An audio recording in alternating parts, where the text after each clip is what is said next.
Bag alert, bag alert, bag alert, bag alert, bag alert, bag alert, bag alert, folks. That's right. It's a surprise bag alert, to be honest with you, because nobody was expecting a bag alert just a few weeks before Christmas, all right? But let's talk about it, all right? Mark Andrews gets paid. Lane Kiffin heads to LSU. Chiefs and Cowboys recap. Bengals and Ravens recap. Bears and Eagles recap. And Bills and Steelers recap, okay? This is going to be a therapy session for Steelers fans because, man, oh man, are they going through it, okay? All of this and more on the 99th episode of the Football Junkies podcast. That's right, 99 episodes. 99 episodes, folks. We have been cranking them out since last year, and we're going to keep on going, all right? I am your host with the most, all right? I'm your GM who currently is not on a team right now, but don't you worry about it, all right? Don't you worry about it because I'm your chief Bagrodamus. That's right, chief, head of the table. Anything and everything related to the bag, rumors to the bag, and more, all right? I am your hopium dealer. That's right, all the hopium that you need to make it through the rest of the season. I'm your guy, all right? I'm all these things and more, but most importantly, the most important thing that you must remember is I am your host, Kale. Buckle up, it's going to get crazy. So guess what? On three, 1, 2, 3, let's lock in.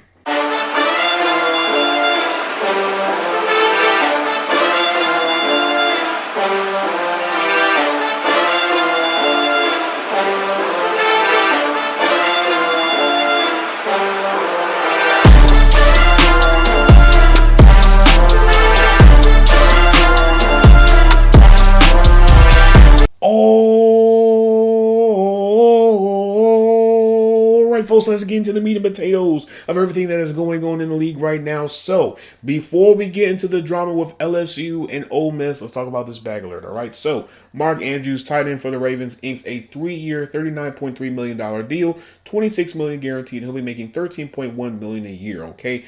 When we look at his stats from this season so far, 37 receptions for 332 receiving yards, 5 touchdowns, and he's averaging 9 receiving yards per reception. I'll be honest with you guys, this was a little bit of a head scratcher. I was not expecting Mark Andrews to get an extension at this point in the season. But I'm not surprised because he's the most reliable weapon for Lamar Jackson. Now, with that being said, it made me wonder, did the Ravens offer this same deal to Isaiah Likely?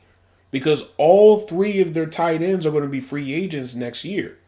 So I'm thinking, okay, out of those 3, realistically speaking, who are they going to bring back? Now, we all know most likely they were going to bring back Mark Andrews, but at a lesser deal. Because most likely they were going to pay more money to Isaiah Likely just because he has more upside right now. But clearly, something has happened.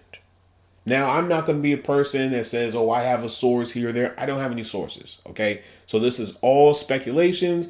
I'm just trying to put 2 and 2 together. My guess is the Ravens have been trying to negotiate an extension with both Mark Andrews and Isaiah Likely right now, because if they do it now, they can save a little bit more money compared to if they do it in the offseason. And so they've been trying to probably get Isaiah Likely first because they know he's going to demand more money than Mark Andrews. And my guess is Isaiah Likely's team is telling them, hey, we're looking to make about X amount of dollars. And the Ravens are probably telling them no. And so they're probably going back and forth. And the Ravens say, you know what? We're going to give you this one last offer. If you take it, cool. If you don't take it, cool. And Isaiah Likely and his team probably said no. And so the Ravens said, okay, fine. We're going to go in a different direction. And they probably offered the same contract to Mark Andrews. And Mark Andrews eventually signed it. Now, when we look at SpotRack's market value for Mark Andrews, it's a 3-year, $21.2 million deal, which he would be making $7.1 million a year. My only question is this. How much money would it take to get back Isaiah Likely?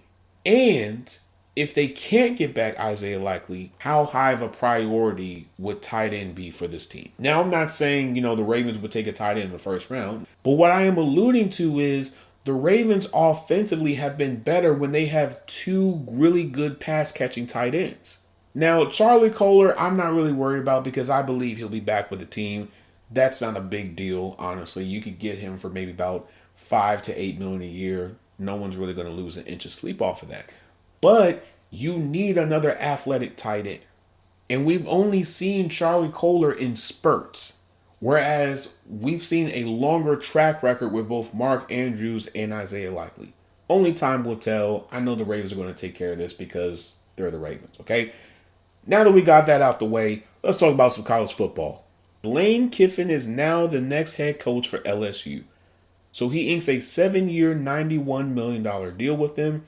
He's making $13 million a year before incentives. So according to Austin Nevison of CBS Sports, he has an escalator in his contract that will make him the highest paid coach in the country if he wins a national championship. He can also earn up to $1 million if Ole Miss wins a national championship. Kiffin's buyout includes 80% of his contract guaranteed if he's fired from LSU without cause. The money will be paid in installments for the duration of the contract. Now here's the statement that Lane Kiffin put out, and I quote, "After a lot of prayer and time spent with family, I made the difficult decision to accept a head coaching position at LSU.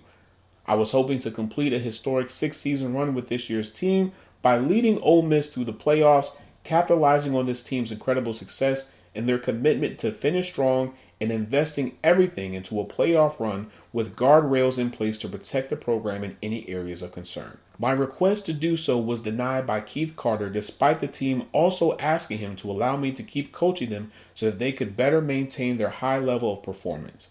Unfortunately, that means Friday's Egg Bowl was my last game coaching the Rebels.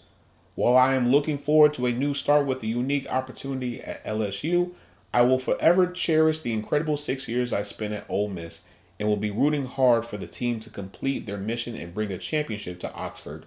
Lane Kiffin," end quote. So a couple things with this situation. For starters, we have to talk about the why before we get into personal opinions and whatnot, all right? So according to Todd McShay, one of the reasons why Lane Kiffin left Ole Miss was because of high school recruiting.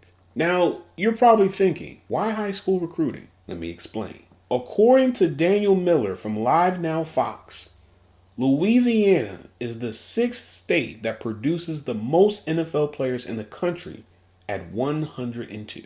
I want to say that one more time. Louisiana is the 6th state that produces the most NFL players in the country at 102. And if we want to go a little bit deeper in this issue, there is no other college that can rival LSU.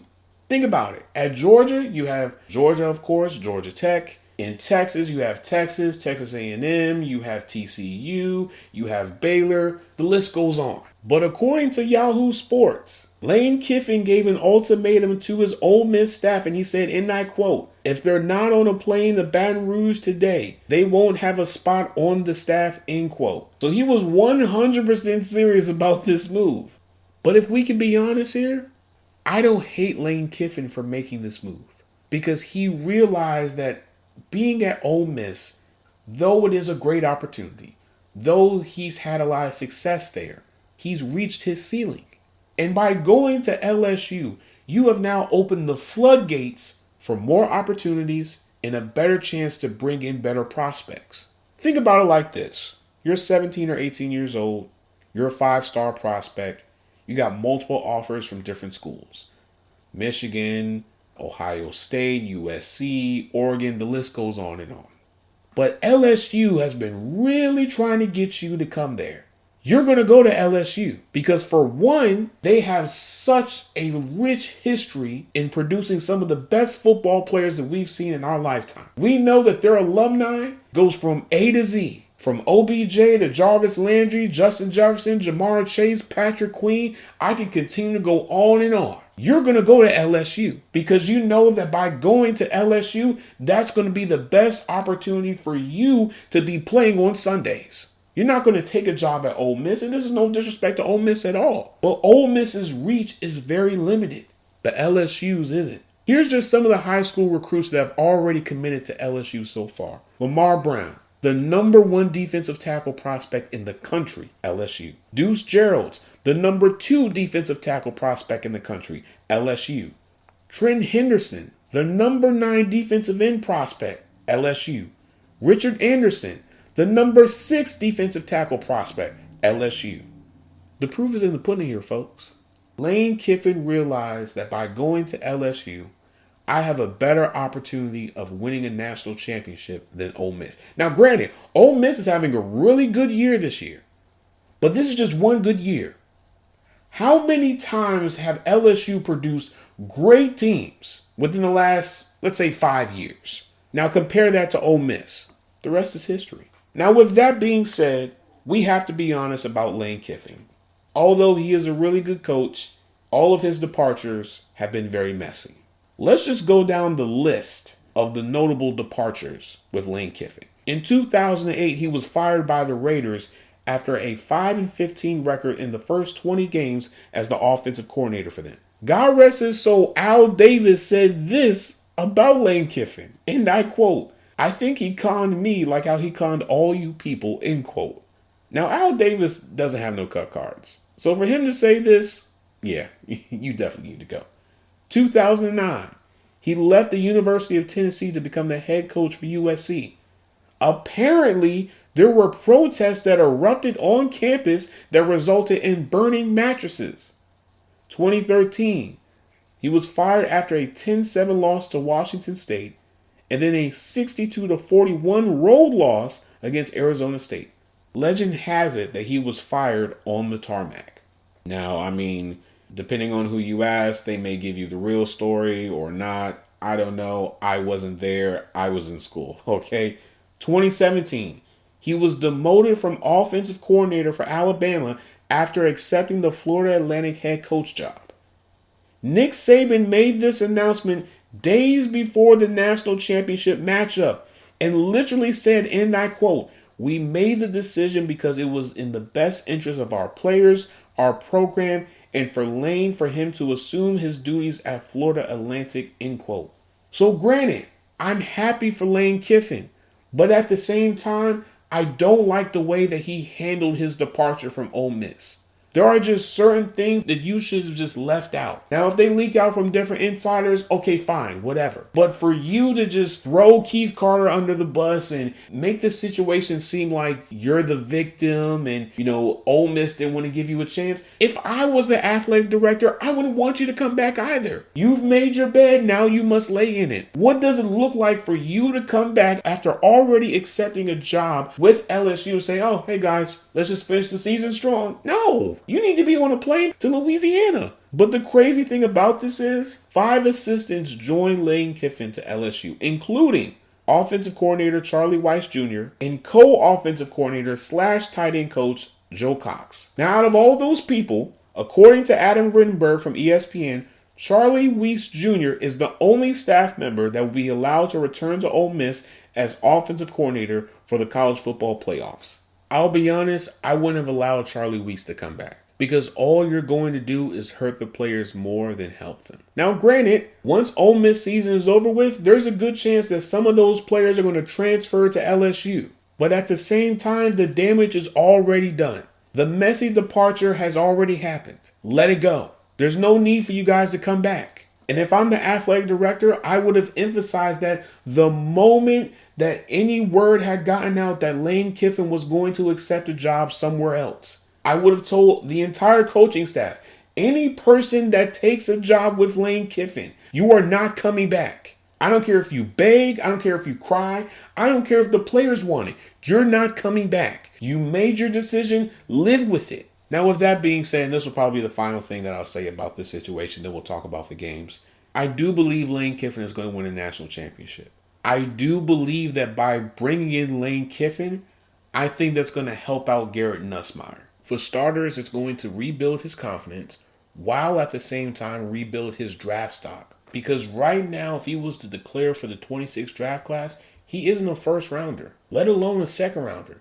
At best, he will probably be a high third, maybe fourth round pick at this point. But the one thing I do have a problem with this entire process, and not just specifically Lane Kiffin's, is with all the head coaching moves that has happened so far. Why are these things happening now towards the end of the college football season going into the playoffs? Why can't you guys just wait till the entire college football season is over with like how the NFL does? Because all you're doing is creating distractions for these players. Because everyone's going to be asking them questions. Oh, do you have any information about this situation? Do you have any information about this head coach? How do you feel about this person? How do you feel about that person? Nobody wants to hear all that. Everybody is trying to focus on winning their bowl game. But instead, they're having to ask questions about grown folk stuff. Stuff that has nothing to do with them at all. So if you're college football, you need to bring in some structure because right now this is just ridiculous. All I continue to see on my feed is this coach getting fired, this coach getting hired, this coach getting hired, this coach getting fired, this coach going to, this school or that school. It's a whole bunch of distractions. Save that stuff after the college football playoffs is over with. But let's get into these games. So Patrick Mahomes, 34 attempts for 23 completions, 261 passing yards, 4 touchdowns, 7.7 yards per attempt, and a 67.6 completion percentage. Kareem Hunt, 14 attempts for 58 rushing yards, 4.1 rushing yards per carry, and 1 rush of 10 plus yards or more. Rashee Rice, 12 targets for 8 receptions, 92 receiving yards, 2 touchdowns, and 11.5 receiving yards per reception. Dak Prescott, 39 attempts for 27 completions, 320 passing yards, 2 touchdowns, 1 pick, 8.2 yards per attempt, and a 69.2 completion percentage. Javonte Williams, 17 attempts for 59 rushing yards, 3.5 rushing yards per carry, and 1 rush of 10 plus yards or more. CeeDee Lamb, 9 targets for 7 receptions, 112 receiving yards, 1 touchdown, and 16 receiving yards per reception.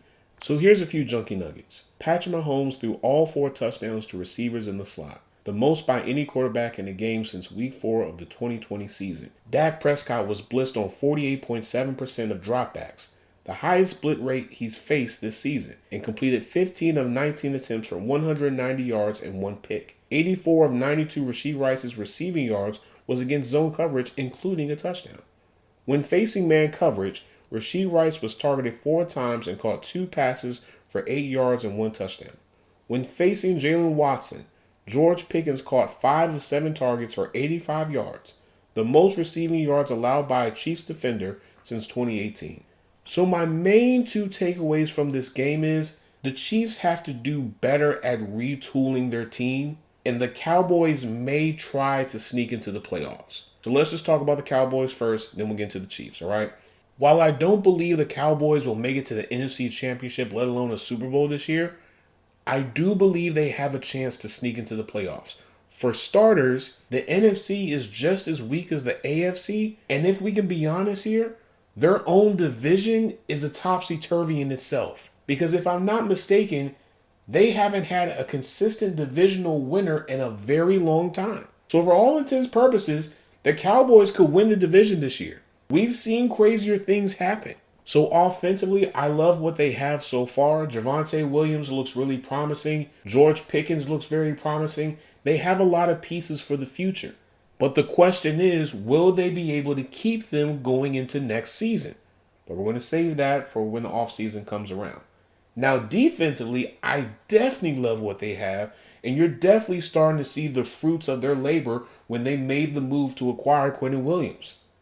You have a really good tandem in him and Kenny Clark. Donovan Izuraku isn't a slouch, which, I mean, if we could be honest here, I was sort of a little high on personally, but we're not going to talk about that, all right?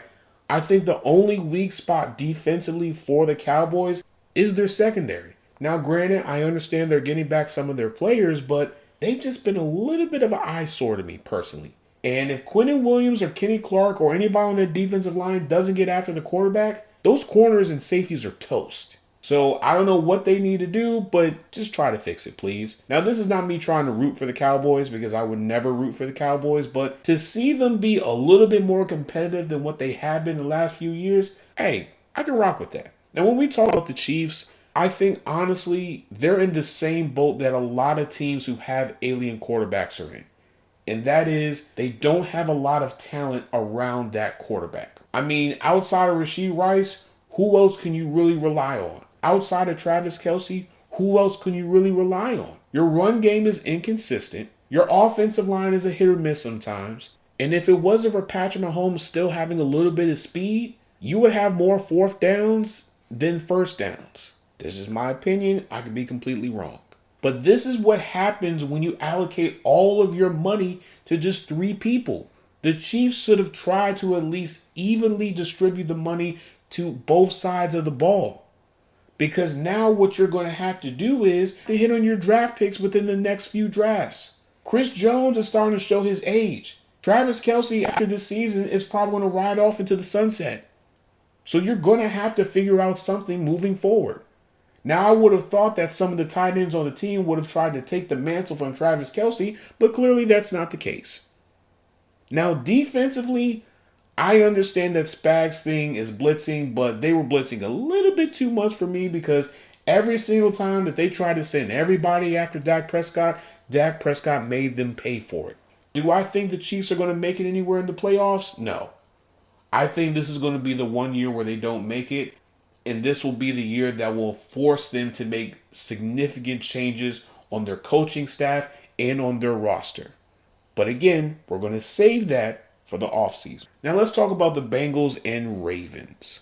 So Joe Burrow, 46 attempts for 24 completions, 261 passing yards, 2 touchdowns, 5.7 yards per attempt, and a 52.2 completion percentage. Chase Brown, 15 attempts for 78 rushing yards, 5.2 rushing yards per carry, and 3 rushes of 10 plus yards or more. Jamar Chase, 14 targets for 7 receptions, 110 receiving yards, and 15.7 receiving yards per reception. Lamar Jackson, 32 attempts for 17 completions, 246 passing yards, 1 pick, 7.7 yards per attempt, and a 53.1 completion percentage. Derrick Henry, 10 attempts for 60 rushing yards, 6 rushing yards per carry, 1 touchdown, and 1 rush of 10 plus yards or more. Isaiah Likely, 6 targets for 5 receptions, 95 receiving yards, and 19 receiving yards per reception. So here's a few junkie nuggets. When facing zone coverage, Lamar Jackson was 14 of 21 for 177 yards and took 2 sacks. When blitzed, Lamar was 3 of 11, which is 27.3%, for 69 yards, 1 pick, and a sack. When facing pressure, Joe Burrow was 7 for 12, 83 yards, and 1 touchdown. When taking 2.5 seconds or more to throw the ball, Joe Burrow completed 16 of 27 for 203 yards and 2 touchdowns. The Bengals defense generated 39.5% pressure rate on Lamar Jackson, the second highest pressure rate in a game this season. Joseph Asai led the team for 6 pressures and 2 sacks, which is the second most pressures in the game this season, and the Bengals held the Ravens to a 38.6 success rate and a negative 23.9 EPA rate. Kyle Hamilton was lined up on 43.8% of snaps in the slot and was targeted twice, allowing 2 receptions for 17 yards and a touchdown. If you would have told me that the Bengals defense without their star pass rusher will put on the performance that they did, I would have called you a liar. They showed effort every single time they were on the field. Jordan Battle forced a fumble at the last second. And it was plays like those that continued to give the Bengals energy as the game continued. And now when Joe Burrow was on the field, I mean, hey, the rest is history, okay? Him and Jamar Chase, you already know, that's peanut butter and jelly. Now granted, Chidobe Awuzie was holding his own against Jamar Chase. I'll be honest with you. I was unfamiliar with your game. But for you to put on the performance that you did, Chidobe Awuzie, hey, my hat's off to you, brother. Now, Kyle Hamilton is Kyle Hamilton. It was a little bit of a head scratcher to see him in the slot, I'll be honest with you, but he was somewhat productive. And I feel like Kyle Hamilton is that type of player where he's positionless. But that's another story for another day. Ravens fans, do not come at me, please. I'm just trying to be honest here, all right? Now, offensively for the Ravens, we have to have an honest conversation. For one, your offensive line has not been playing well this year. Lamar is seriously hurt. I don't know what it is, but it has to be a significant injury because when he was trying to run out of bounds for one play, he looked so sluggish. He was struggling, and that offense was struggling. Now, granted, I know at this part of the year, everybody is dealing with injuries, some more severe than others, but if you're the Ravens, it's time for you to lock in. Granted, you didn't weather the hardest part of the storm in the early part of the season, but you still have some formidable opponents. You still have the Steelers twice. You still have the Packers. So whatever you need to do, lock in. Now, if you're the Bengals, survive. Do exactly what you did last year. Now, am I saying you're going to get a different result? No. But you at least want to show a little bit of fight. Now, on to the Bears and Eagles. So, Caleb Williams, 36 attempts for 17 completions, 154 passing yards, 1 touchdown, 1 pick, 4.3 yards per attempt, and a 47.2 completion percentage. Kyle Monungai, 22 attempts for 130 rushing yards, 5.9 rush yards per carry, 1 touchdown, and 2 rushes of 10 plus yards or more. Cole Kmet, 3 targets for 3 receptions, 36 receiving yards, 1 touchdown, and 12 receiving yards per reception. Jalen Hurts, 34 attempts for 19 completions, 230 passing yards, 2 touchdowns, 1 pick, 6.8 yards per attempt, and a 55.9 completion percentage. Saquon Barkley, 13 attempts for 56 rushing yards, 4.3 rushing yards per carry, and 1 rush of 10 plus yards or more. A.J. Brown, 12 targets for 10 receptions, 132 receiving yards, 2 touchdowns, and 13.2 receiving yards per reception. So here's a few junkie nuggets. The Bears offense rushed for 268 yards on design runs. On those 42 design carries, the Bears recorded 91 yards before contact and 177 yards after contact. Jalen Hurts targeted vertical routes 5 times, completed 4 of those attempts for 97 yards. The Bears blitzed Hurts on 47.1% of his dropbacks, in which he completed 6 of 16 passes, which is 37.5%, for 60 yards and 1 pick. My eyes have been opened with the dilemma with the Eagles offense. Because for the longest time, I've been blaming Kevin Patula and not giving some criticism to Jalen Hurts, and I have 3 instances to prove it. Example number 1. On 3rd and 8 in the second quarter, Dallas Goedert was wide open. He ran a simple go route right in your face, and you didn't throw him the ball. You decided to throw it at Devontae Smith. Okay, you don't believe me? I got another one. 3rd and 9 in the third quarter. A.J. Brown was in the slot. He ran an in route, and he was wide open, and you didn't throw him the ball. Nobody was covering him, not a linebacker or corner, and you didn't throw him the ball. Okay, you still don't believe me? 1st and 10 in the fourth quarter.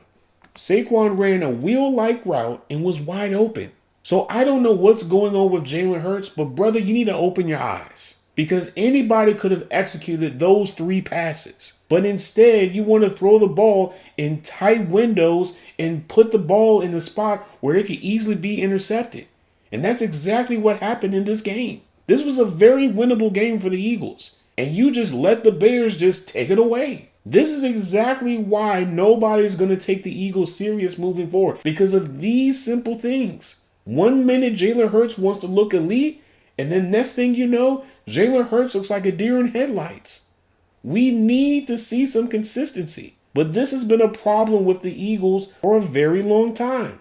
Now, defensively for the Eagles, I don't know what to say about them. Now, granted, there were some players that were making some plays, but overall, I don't see that same dominance that we saw last year. Granted, I know they lost Milton Williams, and I understand that he played a very pivotal role in that defensive line, but what are we doing here? You still have Nolan Smith, Brandon Graham, Zach Bond. You just got Jalen Phillips not too long ago. I can continue to go down the list. So what's the problem? I need to see some dominance. This is the part of the season where it's time for you to separate yourself from everybody else.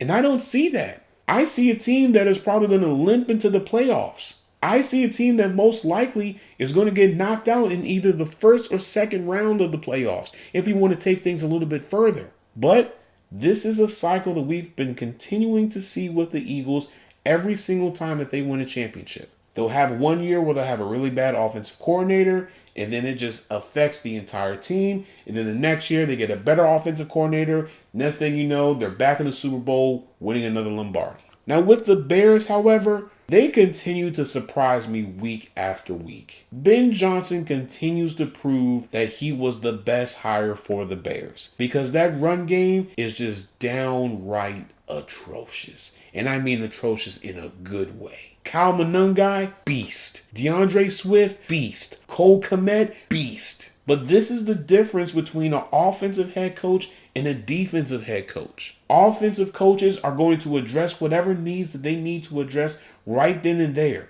Defensive coaches, they're going to just sit and wait for the problem to get bigger and bigger and bigger. Now, with that being said, I don't know what's going on with the Bears wide receivers, but you guys are just a little bit too wonky for me. DJ Moore, I know you don't want to be there, but come on, bro. You got to show a little bit of effort. I'm not saying you got to be, smiling and just bear it up from head to toe, but come on, man. Do something. Your routes don't look as crispy as they used to. Your body language says you don't want to be there. I mean, come on, bro. You're in a really good spot. You guys have the number 1 seed. You guys could potentially make a deep playoff run this year. Now, I'm not saying you guys are going to make it to the Super Bowl, okay? So, Bears fans, let's pump the brakes, right? Still have to worry about the Rams and the 49ers and everybody else, okay? You guys are doing well this year, but let's bring it down a little bit. Because Caleb Williams has been very inconsistent for the last few weeks.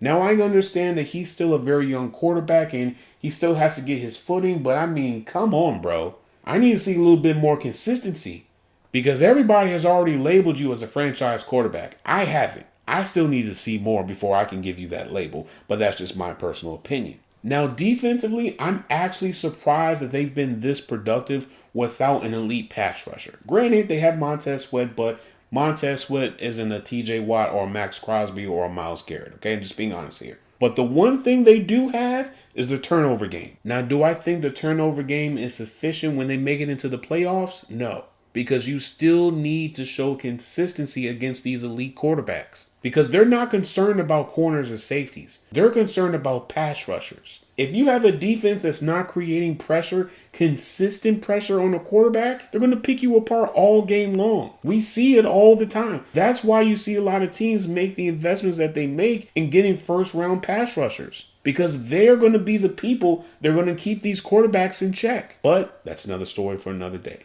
And one more thing about this game. The Bears have the second best rushing attack in the entire league. If you don't believe me, look up the stats, okay? But let's talk about the Bills and Steelers. But before we do that, we got to pay some bills. Pardon the interruption, but this is your GM, your Bag Road Dominus, here to talk about RSS.com, all right? So if you guys already don't know, I am a RSS.com affiliate. And so I just want to tell you for just a quick moment about why you should choose RSS.com.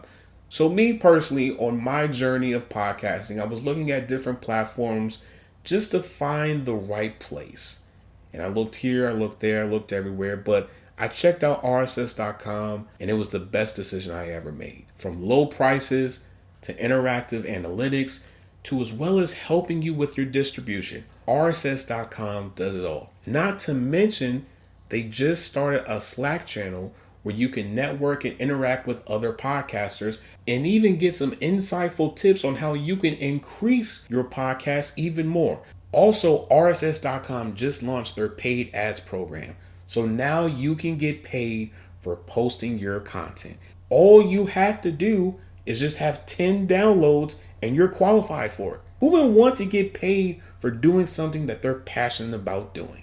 So head on over to RSS.com. I will be attaching my RSS affiliate link within the description. When you click on that link, I will be able to receive some compensation for it. And with that compensation, I will be able to give you guys a better product. A lot of that money will go towards upgrading the microphones, computers, new subscriptions for more analytical information that we can use for future podcasts, all of that and more. Thank you for your support, and thank you, RSS.com, for making me an affiliate. Now back to the good stuff.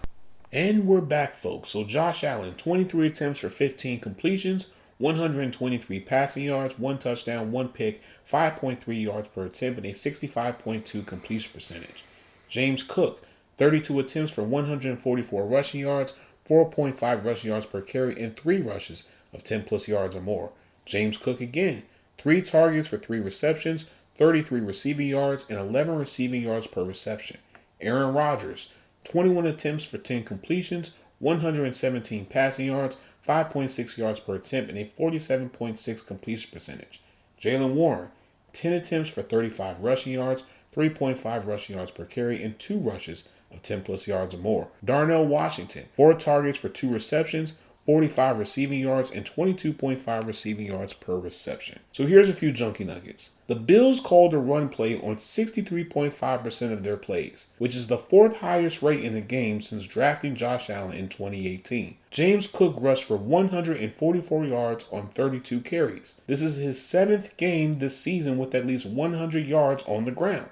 Now, according to Alex Kozora, the Bills ran the same inside zone, inside duo play 26 times against the Steelers. So a couple takeaways from this game, because I know there's a lot to unpack with this and the whole Mike Tomlin chance and whatnot. So let's just talk about the Bills first, then we'll get into the Steelers, okay? So offensively in the first half, the Bills were struggling. Josh Allen was making some knucklehead plays. He literally threw a pick directly at Brandon Echols, and they were just struggling. And I don't know what happened, but when the second half came, they were on it. Defensively, they were on it. Offensively, you couldn't stop James Cook. Now I wonder, what was the turning point in the game? Was it the low hit that Patrick Queen delivered on Josh Allen? Was it Cam Hayward and Josh Allen getting into it? Somebody let me know in the comments on our YouTube, which is Football Junkies Pod, all right? Please, because I really want to know, because I tried looking at the All-22. I didn't see Josh Allen kneeing Cam Hayward in the stomach. But one person we need to give some recognition to is Joey Bosa, because he's been playing his best ball this season with the Bills. Now, I'll be honest, when he announced that he was going to sign with the Bills, I was very skeptical of this move. I thought he was going to go with the 49ers and reunite with his brother, but clearly he wanted to prove everybody wrong that he's still that guy, and he's showing it.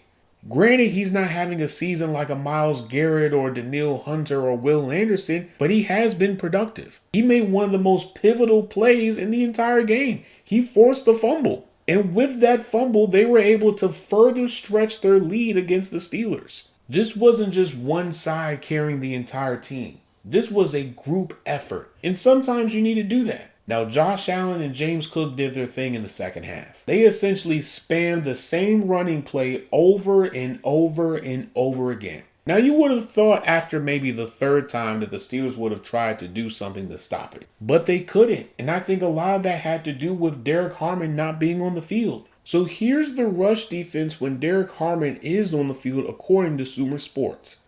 115 rushing attempts, allowing 457 rushing yards, and allowing 3.9 rushing yards per carry. Now, this is the rush defense when Derek Harmon isn't on the field. 216 rushing attempts, allowing 955 rushing yards, and allowing 4.4 rushing yards per carry. The proof is in the pudding, folks. When Derek Harmon is on the field, the Steelers' rush defense is a lot better than when he isn't on the field. Now, you would have thought the Steelers would have learned their lesson after facing the Chargers, who are in somewhat of a similar situation as the Bills. But let's talk about the Steelers, because there's a lot to unpack with them. Offensively, I'm not surprised. We all know that they've been having a lot of problems this season, and they've had a lot of inconsistencies. 1 minute, they're playing really good ball. Aaron Rodgers looks great. And then the next 2 or 3 games, they're struggling. The run game isn't going anywhere. The passing game is non-existent. They're not attacking the middle of the field. And that's exactly what happened in this game. So if we can be honest here, because we need to have an honest conversation about the Steelers. No, I'm not going to be one of those people like Kevin Adams and the Steel Hero podcast. You're going to say, fuck Mike Tomlin. Mike Tomlin has to. I'm not going to be that person. Instead, I'm going to try to at least explain to you guys what exactly is wrong with the Steelers. But before I do that, I want to ask you a simple question. What move in the offseason that the Steelers made that made you believe that this year was going to be different than the previous years? I'm going to ask that again. What move in the offseason made you think that there was going to be a different outcome with the Steelers this year than what it has been the last few years? The answer is none. Now, I'll be honest here. I'll be very transparent. Mook, you know exactly what I'm getting ready to say. The one move that I was really excited about was when they traded for Jalen Ramsey. But that was before the details had came out that they were trading away Minkah Fitzpatrick. Once I found that out, I was completely done with the team.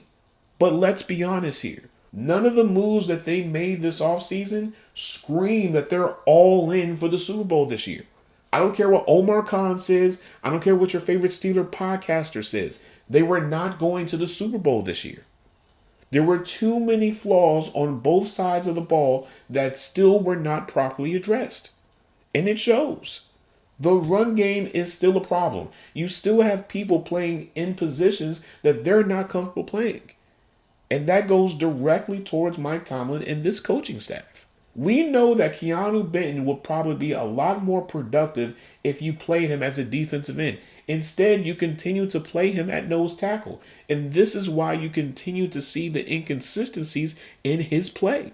So with that being said, we need to go a little bit deeper into this problem. The Steelers are trying to thread a needle that not a lot of teams have done in the past. And that is retooling the team while remaining competitive. Now, am I saying it's impossible? No. But the two factors that need to be in play is that you need to be drafting well and developing your players well. If you're not doing those two things, it's going to make the process a lot harder. And that's been a problem with the Steelers for a very long time. How many first round picks have they whiffed on? How many draft classes are still on this team? How many people are still contributing at a very high level on this team? TJ Watt, the last first rounder to get a second contract with this team. Kenny Pickett didn't get it. Devin Bush didn't get it. Broderick Jones may not get it. I can continue to go down the list. So with that being said, while I understand that emotions are high right now in Pittsburgh, we need to take a step back. Because what I'm seeing is a lot of people with personal access to grind against Mike Tomlin have the biggest platform out of everybody. Instead of people who are conscious of what's going on in Pittsburgh and trying to find a solution. Now, granted, I'll be honest here. Have we reached a point where maybe there needs to be some added pressure on Mike Tomlin? Yes. And that's for any coach when they're not showing production. Because the team only goes as far as the head coach takes them. And granted, Mike Tomlin has gone through a lot of things within the last few years. His teams remain competitive all the way to the end of the regular season. Now, does everybody like that? No. Some people like the team to still be playing in January and February. I would too. But the fact of the matter is, they are not in a position to compete with Kansas City or Buffalo or Baltimore or Philly or San Francisco or Seattle. I can continue to go down the list. Because why? You're not drafting and developing your players well.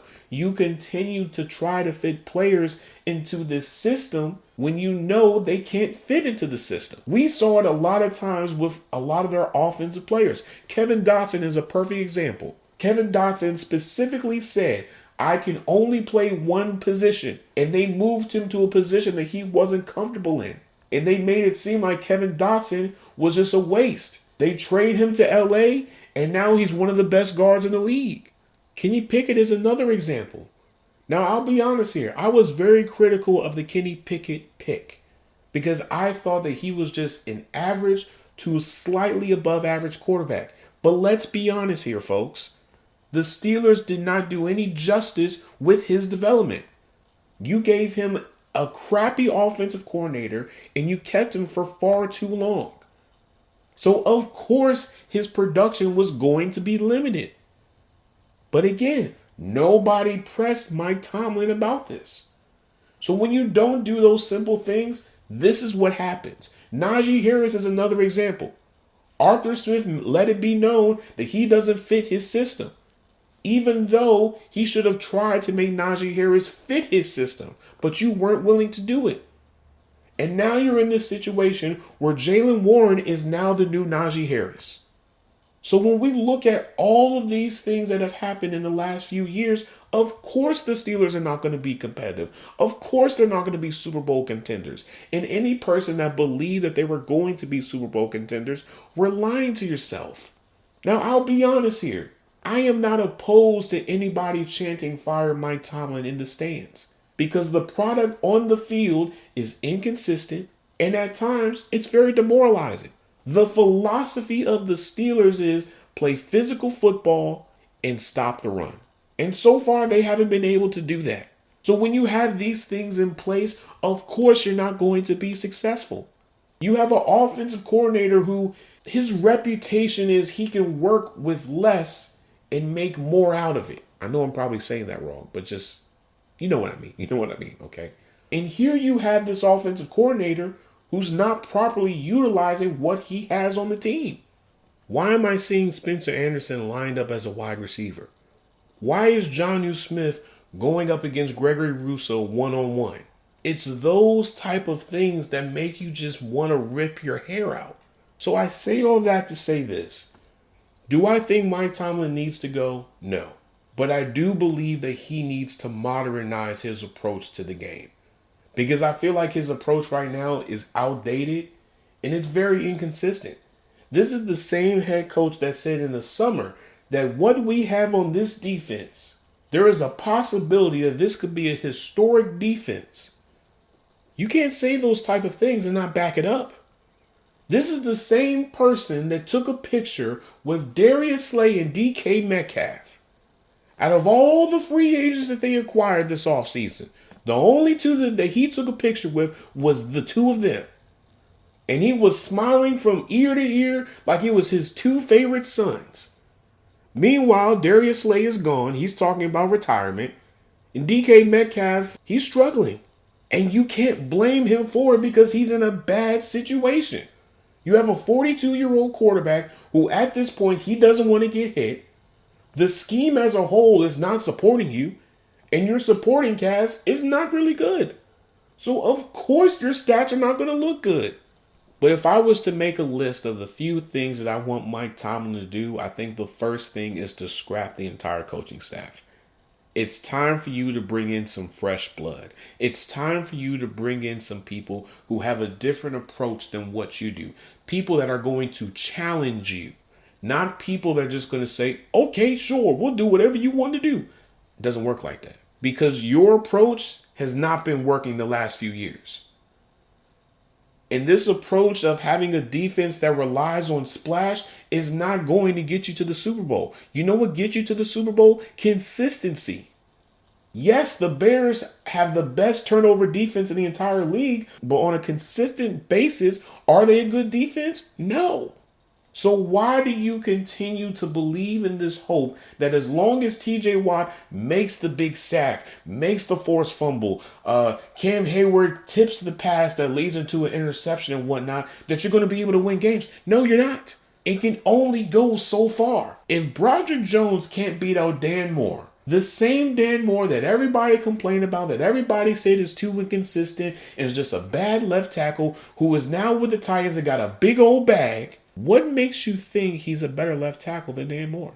Now, granted, I understand he's a quote-unquote project, which in translation means he's not that good. But what in his skill set screams franchise left tackle? Nothing. So if all the other players are catching on to what Pat Meyer is saying, but Broderick Jones isn't, that's a direct reflection at Broderick Jones.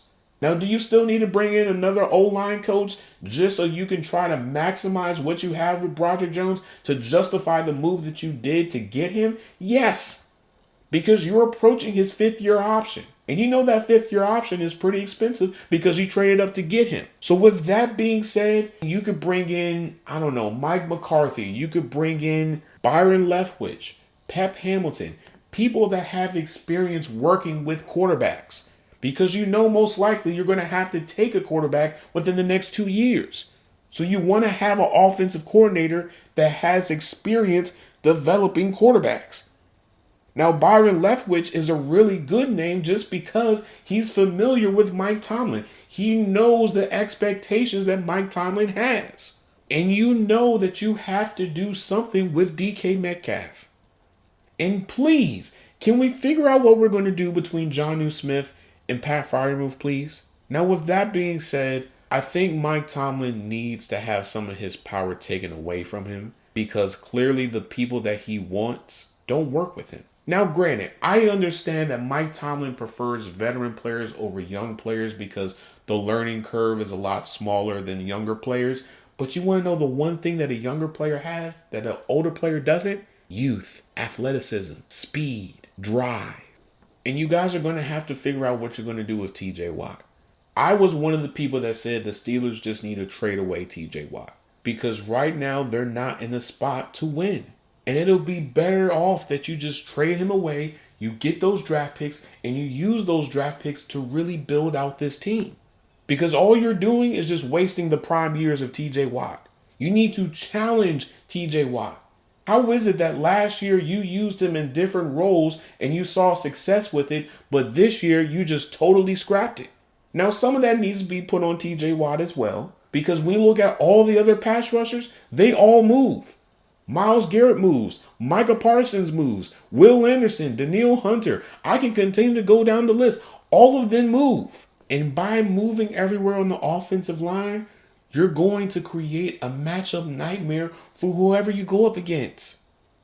But you can't do that if you're continuing to line up on the same side. Now, granted, that's probably because of TJ Watt's pride. I get that. But we are in a business of production and winning. And you just got this big contract. So you have to start justifying the move of giving you that contract and making you the highest paid pass rusher at that time before Micah Parsons got his deal. These are the simple things that the Steelers need to do in order to really say that you're serious about winning, that you're serious about taking the next step forward into the right direction. Otherwise, everybody just needs to go. Now, I'll be honest, a lot of the narratives that I see around Mike Tomlin, I'm just not liking. I've heard Big Ben say that Mike Tomlin needs to be the next head coach for Penn State. That's not going to happen. But I will say this. If Mike Tomlin is let go, because he's not going to get fired, they're not going to say that. They're just going to say a mutual parting. Wherever he goes next, he's going to be successful. Because Mike Tomlin is a successful coach. He's just in a really crappy situation. Does Mike Tomlin deserve a lot of blame for it? Yes. But you cannot just blame all of his mistakes and not talk about Kevin Colbert. And not talk about Art Rooney II. And not talk about the front office and how they mismanaged a lot of things. Everybody has mud on their hands in this situation. From the past till now, everyone must be held accountable for this. A lot of those draft classes that Kevin Colbert had within the last 5 years of his tenure with the Steelers were bad. They were atrocious. A lot of the moves that he made were atrocious. So we can't just put all the blame on Mike Tomlin and say, you got to get out of here, but you're just going to absolve Kevin Colbert because all the great teams that he built and all the great players that he brought in, it doesn't work like that. If we're going to be critical of somebody, we need to be critical of the entire situation. But let's just wait and see how the rest of the season goes. Do I think the Steelers are going to make it to the playoffs? No. I would venture to say the Dolphins have a better chance of making it to the playoffs than the Steelers do. But I will say this, and it'll be the last thing I say, and I'm going to end the episode. I'm not worried about Sunday's game. I'm worried about that Monday night game against the Dolphins. Because if the Steelers put on the same performance that they did against the Bills facing the Dolphins, at that point, something significant has to happen. Because on that night, Big Ben, Marquise Pouncey, and Joey Porter are all going to be inducted into the Ring of Honor. And what better way to tarnish that moment than for the Steelers defense to give up more rushing yards than what they did on Sunday against the Bills? But we're going to wait for all of this to transpire, okay? But I'm going to end this episode. If you guys like what you're listening, please make sure you guys leave a 5-star review on anywhere and everywhere that you listen to podcasts, okay? We are available on Apple, Spotify, and anywhere else that you can listen to podcasts, all right? But if you want to find those other places, go on Google, type in rss.com Football Junkies Podcast. It should be one of the first few links. You click on that link, and it'll take you to our rss.com page where you have a plethora of different places for you to listen to this podcast, okay? Now, for my YouTube people, like, share, subscribe, turn the notification bell on, leave a comment down below. Let me know your thoughts on anything and everything that I have talked about in this episode. Am I right? Am I wrong? Do you have a counter opinion? Let me know, because I've been going at it with people on X. Now, it's not really an argument, but it's just a healthy debate and conversation about the state of the Steelers, okay? Now, when you go on our YouTube, Football Junkies Pod, there is a link tree. When you click on that link tree, it'll take you to anywhere and everywhere that we have Football Junkies content, all right? Now, for my TikTok people, Football Junkies Pod, all right? Football Junkies Pod. Clips. I know, I have a boatload of clips that I still have to post and make. Just got to give me some time, all right? Now, you can follow me on Twitter at GMKale. GMKAILE. That's where I do all my arguments and debates with fellow fan bases, all right? You can follow me on Instagram at football_junkies pod, all right? Football_junkies pod. Junkies pod is now what? It is together, not space, all right? It is together, not space. Football_junkies pod. You can follow me on Blue Sky at GMKale. Kaile. All my social media links are in the description for every single episode, as well as my RSS.com affiliate link for anybody that wants to sign up for RSS.com. All right. As always, I hope I gave you guys the fix that you guys need. I love you guys. Appreciate you guys so much. Thank you guys for listening to the best football podcast that you can listen to on a week-to-week, day-to-day basis. All right. As always, this is your GM Kale signing out. Peace and love. Later, guys. Go watch some football this weekend. And another thing. The Steelers need to bring in veteran coaches to fill in that role that Brian Flores had. We saw when they added Brian Flores to the coaching staff, the defense was very productive, it was creative, and everybody was playing at a high level. So you could bring in someone like a Gerard Mayo or Antonio Pierce. You could do the same thing with the offense as well. If you're Art Rooney and Mike Tomlin, you have to expand this coaching staff. I understand that Mike Tomlin likes a small coaching staff, but brother, it's not working. It's time for you to expand this coaching staff a little bit more. I'm not saying you got to have the world's biggest coaching staff in the entire league, but you have to do something because what you have right now isn't sufficient. Now, I will say this, and shout out to OAD Loon on TikTok for saying this. If you're a coordinator with aspirations of being a head coach, why would you want to go to Pittsburgh? Why would you want to go to a place where you know you cannot implement your own scheme into whatever side of the ball that you coach? When you know that a lot of the things that you want to do, you can't do because of Mike Tomlin and his scheme and the Pittsburgh Steelers philosophy. So at some point, if you really want to show change, if you really want to open yourself to new ideas and new possibilities, you're going to have to throw away the old and bring in the new. That's the only way that you can attract some of those great coaches from the McVay and Shanahan tree. If the Steelers were to move off of Mike Tomlin, this will be the worst offseason to do it because there's not as many notable candidates that are available. Last year should have been the move because Ben Johnson would have been a perfect fit. Mike Vrabel would have been a perfect fit, especially Mike Vrabel because he's had a lot of success recently. Both of his offensive coordinators became head coaches. You see what he's doing with the Patriots. You wouldn't want that for the Steelers? Ben Johnson, look what he's doing with Caleb Williams. You mean to tell me you wouldn't want that? So if you're Art Rooney moving forward, you have a lot of tough decisions that you have to make. And at some point, you have to put your balls on the table and you need to be honest with Mike Tomlin and you just need to tell him flat out, it's not working. Your idea is not working. We trust you, but our trust is starting to fade because we continue to have the same outcome year after year after year. And this year, you should be more critical of him because why? The division in the early part of the season was essentially the Steelers. Lamar was hurt. Joe Burrow was hurt. You had the lead and you blew it away. And so now you're in a position where most likely if you lose on Sunday, you're going to have to win out. And you still have to face the Lions, the Dolphins, which, I mean, let's be honest here, they're not a slouch. You still have to face the Ravens twice. You have some very tough teams that you have to go up against. But we're going to save all of this once Sunday passes and, everything happens and whatnot. So, Steelers fans, relax, take a deep breath, touch some grass, drink some hot chocolate, get your favorite meal, do something, okay? Calm down. But this time I'm serious. Peace and love, guys. Definitely going to watch Alabama and Georgia and whatever, big games that are going to be coming on today. So, later, guys.